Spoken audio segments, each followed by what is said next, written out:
Hey everyone, it's Denise Brown from the Caregiving Years Training Academy and caringourway.com. We're going to talk about coaching and why it might be the next right career for you. And it's great to have a couple people joining me live. I so appreciate when we have those who can take the time to connect with me live. If you're watching the archive, thanks for watching.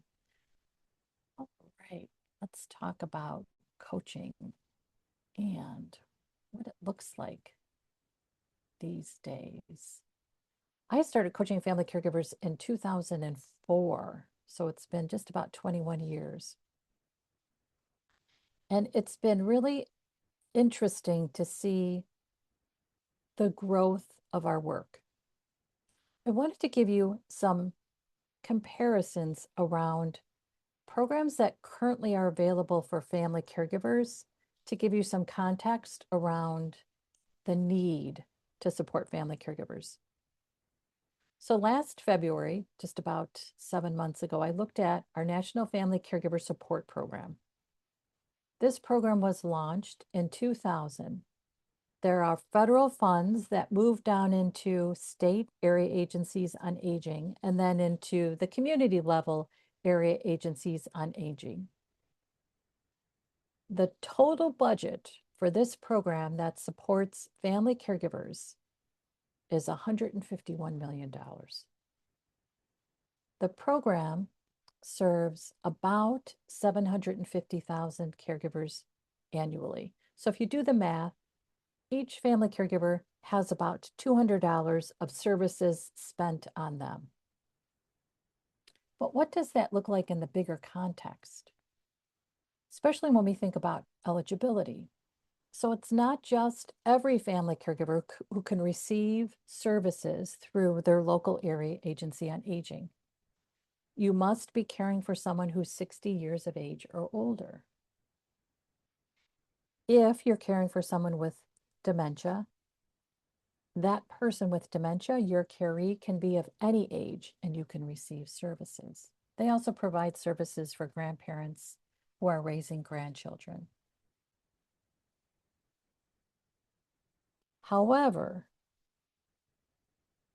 in order to receive help and support through a local area agency on aging, again, that receives dollars through a federal organization, through a federal program called Family Caregiver Support, the family caregiver has to be in the greatest social and economic need.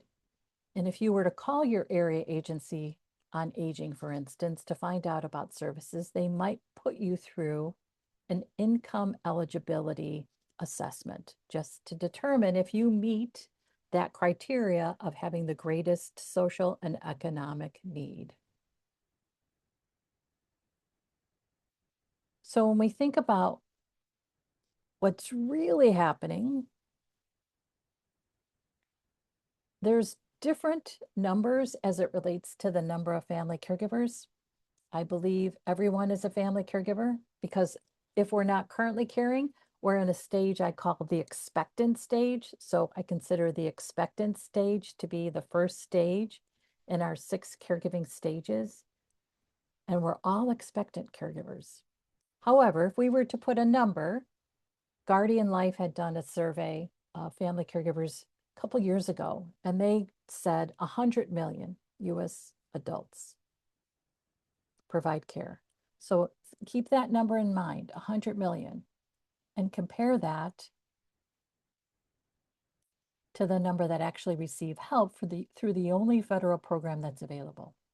So less than 1 million receive help, which means there are 990, wait, so someone help me with the math, 99 million family caregivers that wouldn't qualify or aren't receiving help or don't know where to turn for help. That's a lot. That's a lot.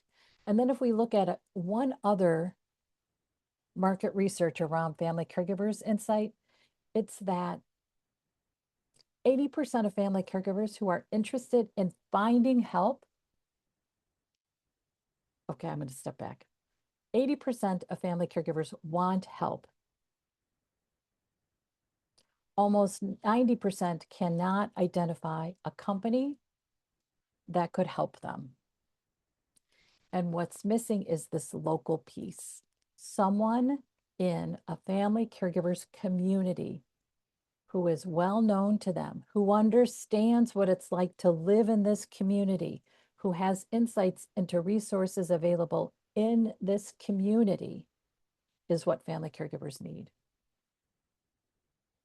They need someone who could be like you. I do ongoing surveys of family caregivers. Two of them measure caregiving stress and how exhausted family caregivers are. The first is family caregiving stress and the stress number. So I ask family caregivers to rate their stress from 1 to 5, 5 being the most stressed. Just over 1,300 family caregivers have rated their stress, and the number of their stress is 4.09. That number is consistent. We don't have drops. It is consistent. What says to me, and you'll know this, is that caregiving stress is constant. It's daily. It's the grind.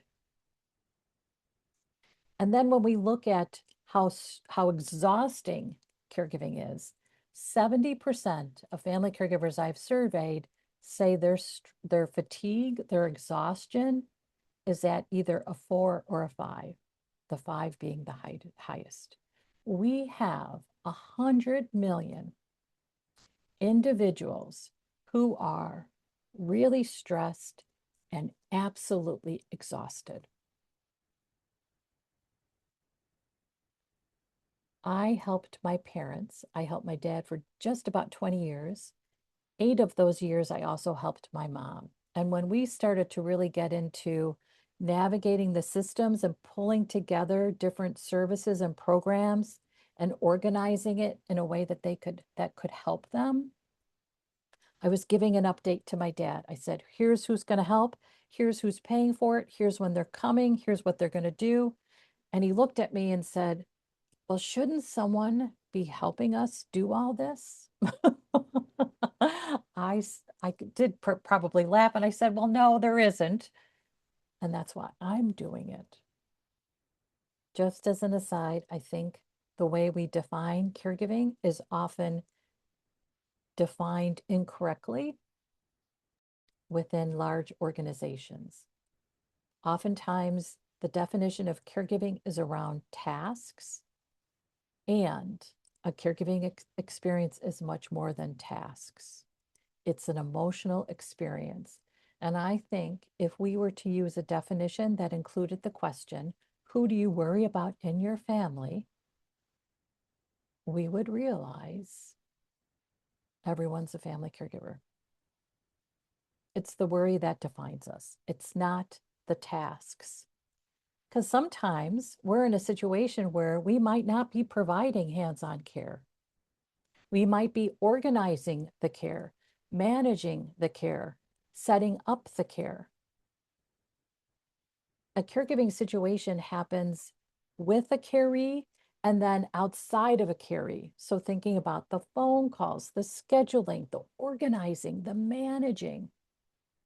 So caregiving isn't only just about our interaction with our caree. It's about managing all of it so that our caree has the best quality of life possible. And that's a much broader definition of caregiving than what a lot of organizations use. And I really wish that they would step back to make it broader. What happens, because it's a pretty definitive definition, is that I have family caregivers reach out to me on a regular basis who will say, I'd love to take advantage of your programs, but I don't live with my caree. I don't provide care. I hire care. I'm not sure that that qualifies me for help and support. Of course it does.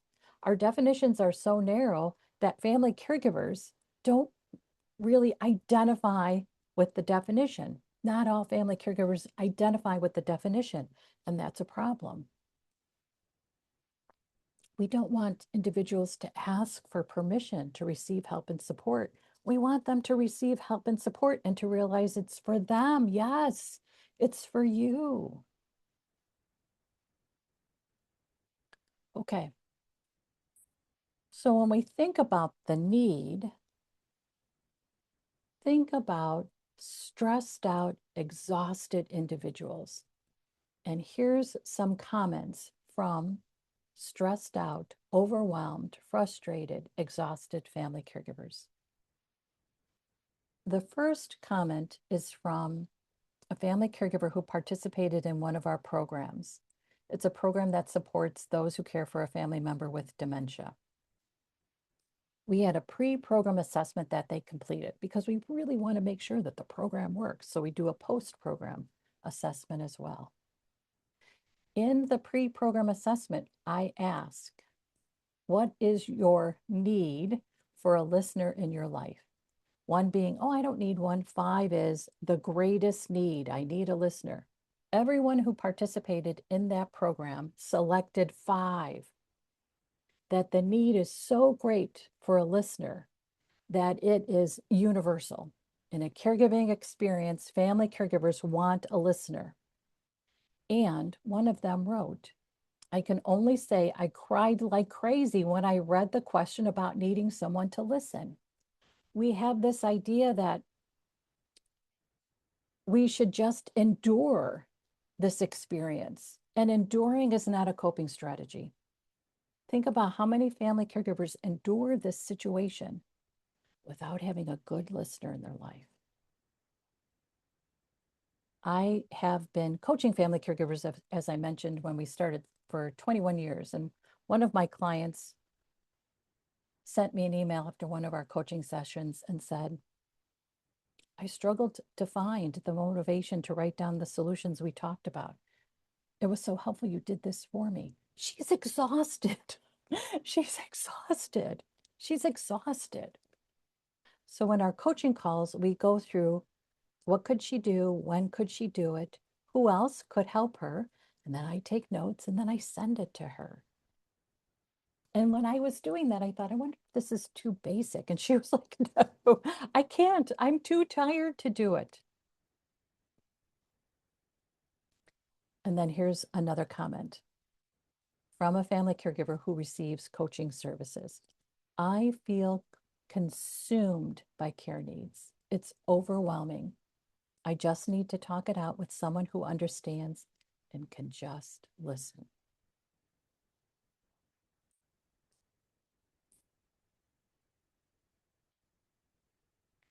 So if we were to actually make a list of what family caregivers need, we could include the listener, the brainstormer, the person who receives the vent. I don't think of it as a vent. I always think of it as an update. I just had a coaching session this week with a client who said, I'm so sorry for venting. I said, these sound like updates to me. And a family caregiver needs a well-informed resource. We receive referrals on a regular basis from community-based organizations, from insurance providers, and I will tell you that they just make referrals to move the client along. I receive referrals for programs that we don't offer. And I'm very clear in our program descriptions of what we offer. It does not matter. We have a system that is stressed. The individuals within the system are stressed. They make referrals to keep moving clients along. They're not making effective referrals because they don't have time to do it. They're just making referrals. So I'll get a call from someone looking for a program that we don't offer, but I will help them. I won't send them running around because that is a waste of their time. Family caregivers need to have that well-informed resource that doesn't send them on a wild goose chase. Someone who can create strategies with them, someone who will hear the reality of their situation, and someone who brings compassion into supporting them. And then you know what else they need? Someone who understands the language of caregiving. because it is a very unique language that reflects our experiences. They also need someone who gets it. For instance, this client that I was just talking with a few days ago cares for her husband who's receiving hospice services. When her hospice nurse comes to see her for the weekly visit, the hospice nurse will tell my client, you should take a break and use the 5-day respite benefit that's available to you. My client says, I don't want that. Because to my client, it makes no sense to use that. It makes no sense. Here's what the hospice nurse does not get, though. That hospice nurse could be giving my client a break every time she comes to visit. My client's husband is experiencing lots of incontinence issues. So my client is managing that. The hospice nurse could give my client a break from that during her visit. She could give her a break by just sitting and listening, not telling her what to do, but sitting and listening. My client provided support for this hospice nurse because the hospice nurse showed up for one of the visits and was unfortunately having a hot flash, which we all know. However, the visit was about my client supporting the hospice nurse and her menopause.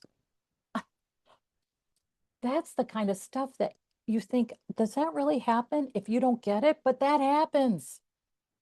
So to be able to connect with someone who gets it. And then, for instance, I said to my client during the coaching call, I think it would be most helpful if that hospice nurse gave you a break. And here's how she can give you a break during the visits. So I empowered my client to say, yeah, respite in your facility for 5 days won't help me, but here's what will help me while you're here.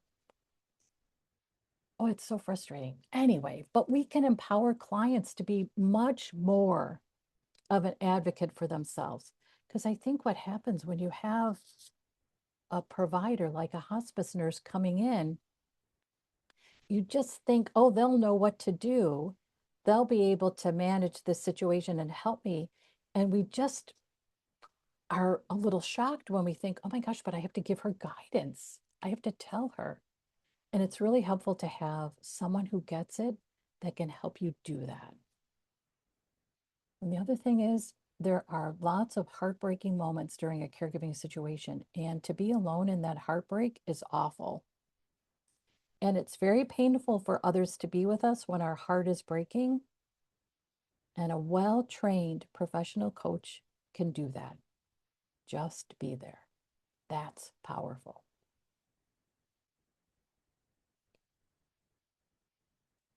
When we're in a caregiving situation, we are managing, advocating, and navigating 19 caregiving systems. 19. And a well-trained professional coach understands that and understands the nuances of managing every situation. Every situation requires a level of sophistication from the family caregiver. That's why we're exhausted. We are really doing nuanced, sophisticated strategies and decisions every day. And a professional, well-trained coach will get that and see that and tell the client they're doing that, which then helps the client understand why they're so tired. We have a tendency to judge ourselves. Oh, I'm making this situation much harder than it has to be. There's something wrong with me that I'm so tired. And to have someone say, oh no, it's 19 systems that are sucking the life out of you. No wonder you're exhausted. No wonder you feel overwhelmed. No wonder you feel frustrated. That's a relief to have someone see that for you. And if we were to get a little more specific about what the healthcare system looks like, think about this. There's 6,100 hospitals. There's just a little over 1 million physicians. There's under 5 million nurses. There's under 4 million home health and personal care aides. There's at least 100 million family caregivers.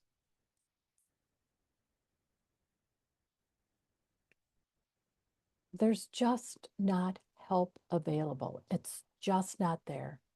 And more and more and more and more and more is going to fall on family caregivers. And the days of us caring for one person at a time are over. It's going to be much more commonplace that we are caring for many at the same time. It could be parents and in-laws, plus helping a child with special needs. It could be parents and a spouse. It could be spouse and a child with special needs. So what does it look like then to provide support? And who does that? Who provides the support? I was at a conference a year ago, and I went to a workshop that I thought sounded interesting because it was an organization that seemed to be doing something a little similar to me in a different space. And they were training what they considered to be peer support specialists. Thought that's actually what I do. I hadn't thought of it from that perspective, but I thought, oh my gosh, that's what we do. And they really had an interesting workshop around the effectiveness of putting individuals through a training to support others in a very specific situation and how powerful it was. And I thought, oh my gosh, this is great. There was a doctor in the audience, and he raised his hand and said, it's time for a non-clinical support revolution because we don't have enough clinicians to meet the need. We have to look at a different way of supporting individuals going through a difficult time, and it's non-clinical support. It is former family caregivers deciding, I think I can be a coach. I think I can be a consultant. That's the non-clinical support revolution. And think about your experience in caregiving, the wisdom you've gained, the knowledge, the insights, and then think about building up from that. Wow, how powerful that is. So peer support in my world began when I launched an online caregiving community in 1996. It was one of the first.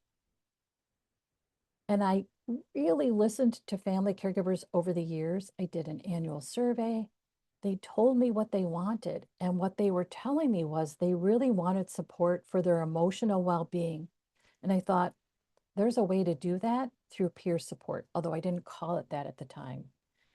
But that's when I launched the Certified Caregiving Consultant training.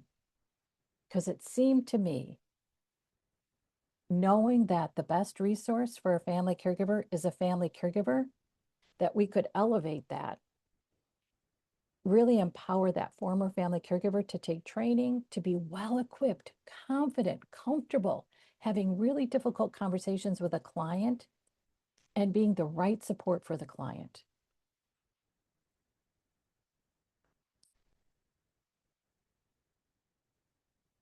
So a little bit more about me. So I sold that community that I launched in 2020 to Ohio's Hospice. And I developed a concept in 1997 that staged the caregiving experience. And I regularly look at the 6 caregiving stages to make sure it's relevant, it reflects the real-time experience of family caregivers, and it's useful. Because without those 3 elements, it's not a helpful concept. It's very important to me that any concepts I develop, I test. I ask family caregivers for feedback, for insights. I want to know what they think. Because if I develop something that people can't use, it's not worth developing. It has to be applicable. Okay, so let's think about what would it be like for you to open up a business that provides coaching and consulting services. What does the business need from you? So we looked at what a family caregiver needs from a coach. What does a business need from you if you started? So I think about it from the perspective of currency commitment, consistency, and courage. So, currency is your revenue stream. As you start and build your business, your currency might come from another job you hope you have, which is a great way to start a small business. Build your revenue stream for your business while another job or business supports you. It's really stressful if you are really, really worried about money. And it's hard to feel like you can be supportive of others when you are worried about what is going to support you. So, currency. And again, if it comes from another job while you start a small business, that is really smart. I also think your small business needs your commitment because starting a small business is a lot of hard work. And there are days when you think, well, I don't know about this. This is just really hard. Your commitment is what will keep it going. The consistency about connecting with family caregivers, with prospective clients is going to be very helpful for you. If you aren't talking to family caregivers to understand the current situation, their current challenges, you are doing a disservice to your business. I remember years ago, one of my competitors in the space, and I used to talk once in a while, and it was probably 1997. So I had all these flourishing online support groups. And during a conversation that I had with him, he said, why are you doing that? You can't make money off of that. I thought, oh my gosh, I am doing that because I have the best market insights from these conversations. This is going to help me launch something that's successful, understand what's the next version of my business. If I hadn't done that, I would have missed wisdom that still informs my work. Consistency around your message into the world about your business and consistency in engaging in conversations are going to be so helpful to you. And then it takes courage. It's a courageous act to start a small business. And then the courage just isn't that first step of starting. That courage is continuing, making the asks, following up, going to networking meetings, hosting a workshop, virtual and in person, talking about your work, putting your work out into the world. All of that takes courage.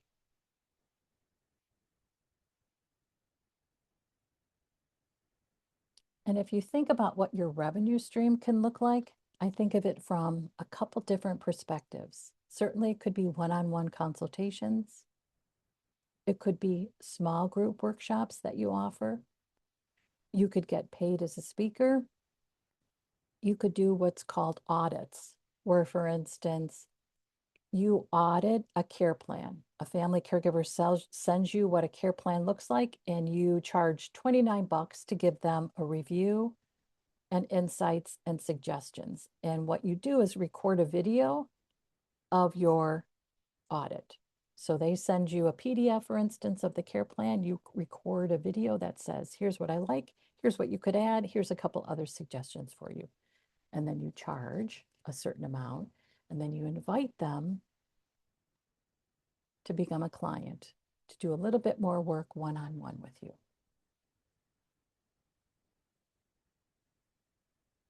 We have a couple different options if this is of something that's of interest to you. So you could think about becoming a professional listening artist, where your service that you offer to clients is to listen. You could become a specialist, which is being a virtual assistant to family caregivers. A comfort care family coach specializes in providing support to the family caregiver once a caree starts palliative care. And then our consultant program, where you become a consultant and coach. As an educator, you can train others to go through some of our programs. So here's a little insight into why this might be the right time.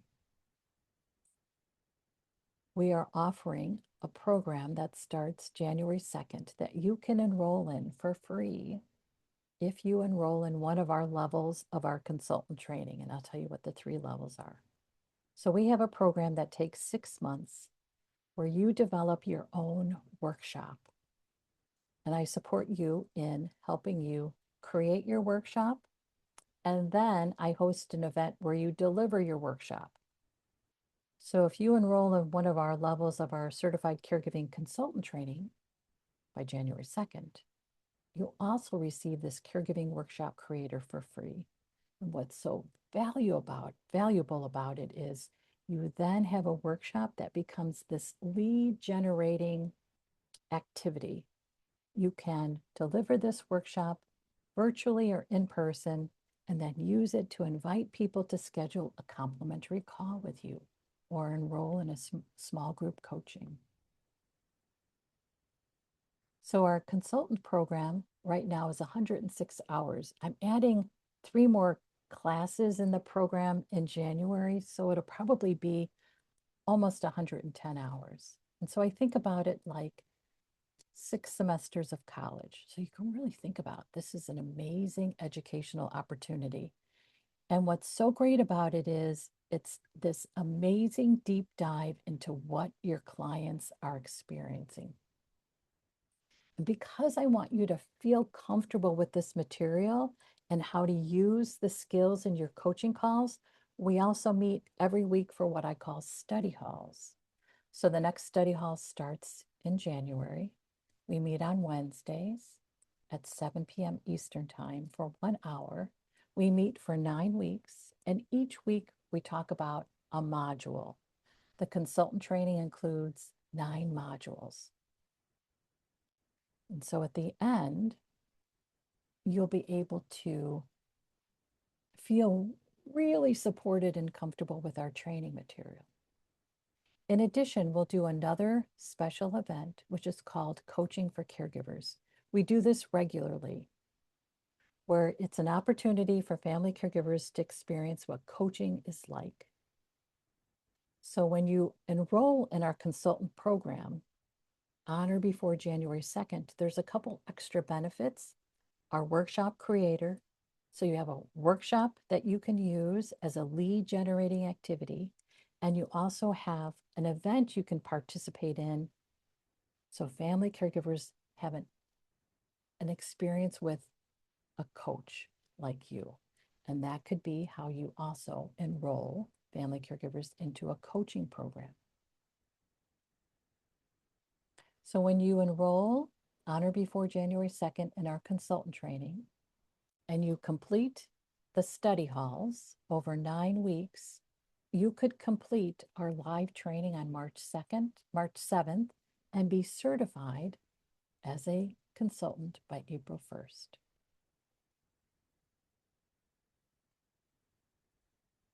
So the one question that I get all the time is, can't I do this myself? Why do I need you, Denise Brown? So here's why I think it's hard to do it on your own. I have developed all kinds of tools that our consultants use in their coaching sessions. And at the end of the program, you have planning sessions that you can immediately start using with clients and start billing clients for. I've tested all of this, so I know it works, and I know family caregivers want them. One of our consultants is actually a hospice chaplain, and he checked in with me yesterday and said, I use your tools in every conversation I have with family caregivers. So we know that they're valuable. I've had individuals say, I thought about your program and then I thought I could do it by myself and then I didn't know what to do. And then they will come back and enroll because I have figured it out for you. You don't have to waste your time spinning your wheels. And again, at the end of the program, you have offers. You have planning sessions that you can offer to family caregivers and start charging for. a caregiving experience is very lonely, and I also think it's really lonely to start your own small business. So you'd be part of a community that supports you. One of the other things that I do is I look to create opportunities for our consultants. So there's partnerships and programs that I've created and launched that you can benefit from. We have a special program that we launched to support dementia family caregivers, to support family caregivers who are stressed. We have a new program we're launching in January, and that is supporting solo agers with memory concerns. So we're just branching out a little bit. But we know that we can do it, so we're doing it. Okay. So there's 3 levels to the consultant program. If you already work with family caregivers, you have a small business, or you work with them through your workplace, the bronze level would be appropriate for you. If you want to start a small business and you want additional support around marketing and connecting to our mentors, then the silver level would be appropriate.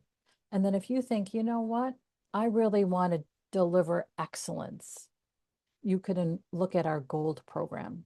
Our gold program includes more support from me.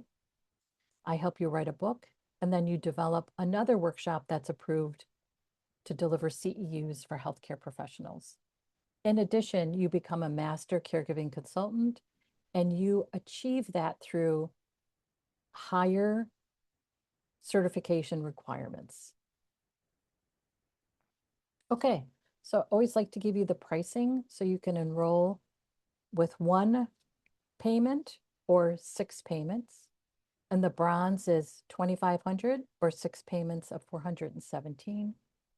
The silver is 3,750 or 6 payments of 625. And then the gold is 4,750 or 6 payments of 792. There is no additional charge if you use the payment plan. So sometimes you'll do a payment plan, but they charge you like interest. It's the same. It might be $2 more just because of the math if you do a payment plan. So it's hard work. There's no doubt about it. But I will tell you, it is not as hard as it once was. Family caregivers are looking for coaches and consultants. They are stressed, overwhelmed, frustrated. They need a listener. They need a guide. They need someone who gets it. We are in a really great spot in terms of the services that we offer because there's such a need. And it's just really nice to be part of a community. So there's a couple resources that can help you, and I'll put a link in the chat room so that you can take advantage of them. So the first one is 5 signs you're ready to launch a caregiving consultant and coaching business. And the second one is actually a little assessment you can take that helps you determine which program is right for you. Before we leave today, I'll put those in the chat room. And if you'd like to schedule one-on-one to learn about the programs or to figure out which program is right for you, you can schedule time with me. People schedule time with me all the time to ask which level is the right level, and I'm happy to help you figure that out. Okay, so for those who are joining us live, I'd love to answer any questions that you might have about our training programs. And as you think of your questions, I'm going to get the link to post in the chat room so you can take advantage of our resources.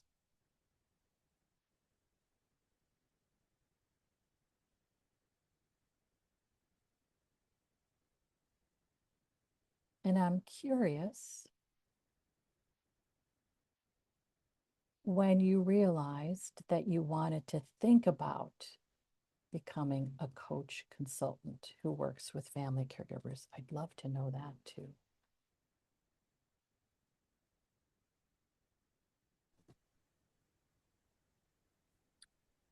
Hi, Denise. Hi, Stephanie. So a couple of questions. Let me see if I can answer your question first. I'm mulling over the coaching consultant issue, meaning I have certainly walked this walk now for some time. My mother passed in January of this year. And so, I'm in the stages, if you will, but doing fine, I think. But yeah, I mean, I saw a lot, learned a lot, that kind of thing. I have other friends telling me, "Oh my goodness, you know so much. You should share. You should da da da da." So, and as I think of my own work life future, you know, sort of building a consultancy is something that appeals to me, but I'm just not quite sure. I have another question that I'll ask of you offline. I'll send you an email or something. But my other question, based on your presentation here, is I wondered if you could talk a bit more about basically the monetizing aspect. In terms of one-on-one, small group, Potential, speaking. just in general, like a ballpark in general, if one went after this full speed ahead, so to speak, what's a range in In terms of terms, income? yeah, so that's very difficult for me to offer to you because it's so individualized. And I think if you have an income number in mind, it's easy then to figure out how many family caregivers do I want to connect with every week? How many can I enroll from those I connect with? And then what does my income level look like? So you want to think about it from the perspective of you want to funnel people down into enrolling through one-on-one coaching calls with you, group coaching, paid speaking, and if you wanted to do something like an audit. So you want to reach a certain number of family caregivers. You want to have a certain number, for instance, of what's called complimentary sessions. And then you want to have a certain number who say yes based on the complimentary sessions. And then that becomes your income. For your clients, these all sort of by necessity have to be private pays. These are people who are paying privately, is my question, as opposed to some type of insurance, Medicaid, Medicare, commercial, whatever. So we're not clinicians who can bill Medicare Part B. There is a program through Medicare Part B that we've been trying to develop where auxiliary professionals like us can be reimbursed. You have to work for a physician or be contracted by a physician, and then they reimburse you. It's just not going as quickly as I thought it would be. So this is something that's 2 years in the making, but we are constantly working through to get partnerships. We do have a partnership with an organization that will provide a letter of medical need. So if a client works for an employer and they have FSA or HSA accounts, they can use those dollars to pay for sessions with a certified caregiving consultant. A client could do that on their own, where they get a letter of medical necessity from their doctor, and then they can use dollars, pre-tax dollars, to pay for sessions. Most of it is private pay.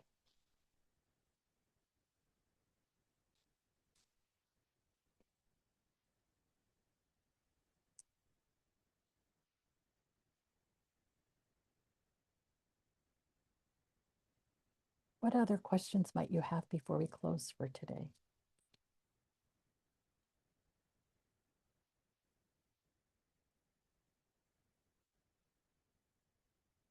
Okay, I put the link in the chat room where you can go to download that free resource and take our assessment to determine which training is right for you.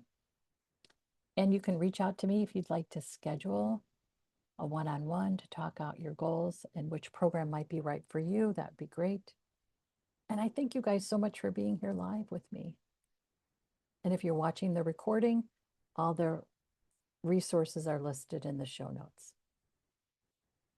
Okay, thanks for everybody. Thanks for being here. Bye-bye.